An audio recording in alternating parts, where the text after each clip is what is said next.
Imagine a time when humans were making their first real steps towards a new way of life, right after the peak of the last ice age.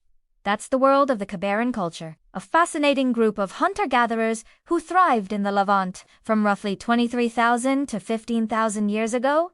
The Kebaran people were highly mobile. They weren't tied to one place. Instead, they moved with the seasons, following animal migrations and exploiting different plants as they became available. They'd likely spend summers in upland areas and winters in sheltered caves near lowland lakes. Their settlements were typically small, temporary campsites, reflecting their nomadic lifestyle. What truly sets the Kebaran apart is their groundbreaking tool technology. They were masters of microliths, tiny, geometrically shaped flint tools.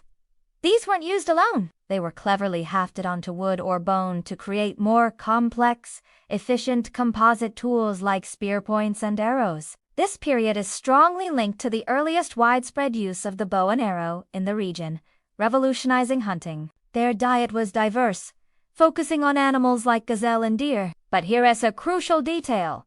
The Kebaran culture provides some of the earliest evidence for the systematic collection and processing of wild cereals. They had rudimentary grinding tools, showing they were actively harvesting and preparing wild wheat and barley. This practice was a vital precursor to the agricultural revolution that would come centuries later. The Kebaran culture bridges the gap between the nomadic Ice Age hunters and the first semi-settled. They weren't farmers yet, but their innovations in tool-making and their deep knowledge of wild plants laid essential groundwork for the Natufian culture that followed, ultimately setting the stage for the dramatic shift to farming. They were true pioneers, adapting to a changing world and shaping the future of human subsistence.